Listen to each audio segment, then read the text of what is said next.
بسم اللہ الرحمن الرحیم نحمدہ ونصلی علی رسولہ الکریم۔ 1 منٹ کا مدرسہ، سبق نمبر 61 الحمدللہ سبق نمبر 61 ہے، اور ہر سبق میں 5 چیزوں کا تذکرہ ہوتا ہے: ترجمہ نماز، ایک سنت، ایک کبیرہ گناہ، گناہ کے نقصانات، طاعت اور عبادت کے فوائد۔ ترجمہ نماز میں ہماری تحیات چل رہی ہے، تو تحیات میں جو پڑھا جاتا ہے نا اللہ الہ، جیسے اشہد ان لا الہ، اس کا کیا مطلب ہوا؟ تو اس کا مطلب ہے کوئی معبود نہیں، اللہ الہ کہ کوئی معبود نہیں، اس کا مطلب ہے۔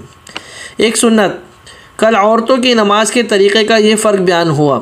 پہلا فرق کہ عورت دونوں بازو پہلو سے خوب ملائے رہے نماز میں، کہ جب عورت سجدے میں جائے گی تو اپنے دونوں بازوؤں کو اپنے پہلوؤں سے، اپنی پسلیوں سے ملا کے رکھے۔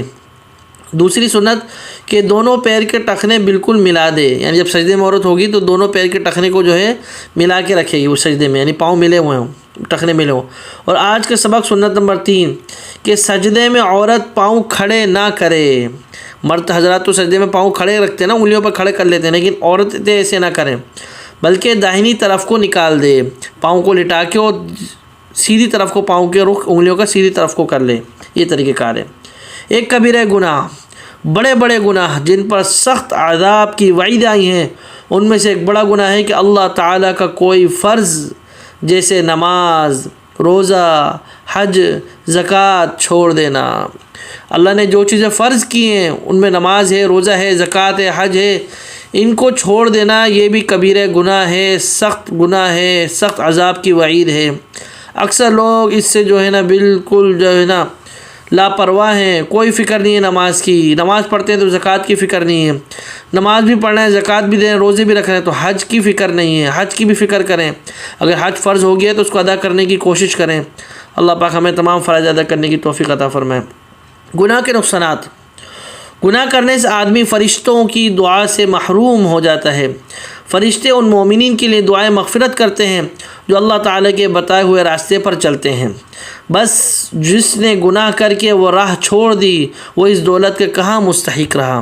کہ اگر کوئی نیکیوں کا یہ بھی فائدہ، گناہ کے نقصانات کیا ہوتا ہے کہ گناہ کے نقصان کی وجہ سے ایک شخص جو ہے فرشتوں کی دعا سے محروم ہو جاتا ہے، تو گناہوں سے بچنا چاہیے۔